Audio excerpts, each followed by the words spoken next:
You're watching UNICEF television.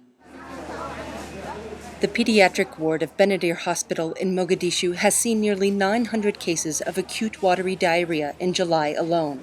This is up from just over 400 in March. As more and more Somalis leave their homes and come to the capital, these highly contagious diseases are spreading.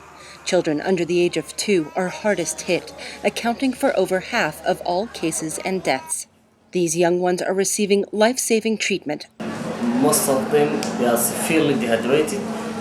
We make rehydration for IV solutions, orally for ORS, some antibiotics and antiparasitic drugs. The famine in the region has forced hundreds of thousands of Somalis to come to urban centers seeking food.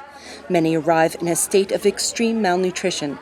The influx of such high numbers into tight quarters in an endemic cholera area has devastating consequences.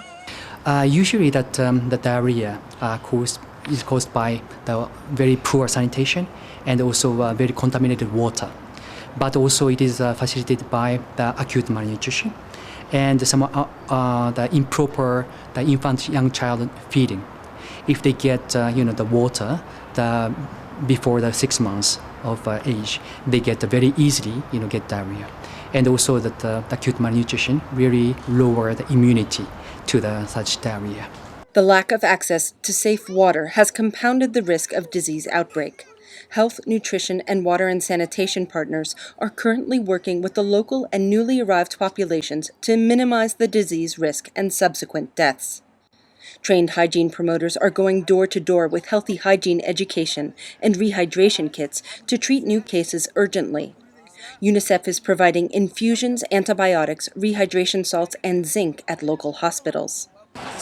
We give out aqua tabs and address sanitation issues in the camps.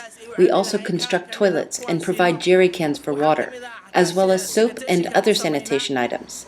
We also explain to the people they need to clean their camp and their temporary shelters so that they won't get the disease. Household water treatment supplies, hand-washing facilities, latrines, and safe drinking water are also being provided by UNICEF and their partners to IDP camps, private homes, and existing feeding centers for malnourished children. Many of southern Somalia's urban centers rely on shallow wells. If these wells are not protected or treated with chlorine, they can become the perfect breeding ground for waterborne diseases. Chlorine supplies are being distributed, and already 217 water sources and nearly 60 water point outlets have been treated. These sources serve almost 500,000 residents and IDPs in Mogadishu and hundreds of thousands of others throughout the south of the country. For Fodeh Ali, a mother of 7, this makes all the difference. After 4 days here, she's starting to get better. It's only from today that she's starting to respond and be active again. For UNICEF Television, this is Eva Gilliam. For more information, visit unicef.org. Unite for Children.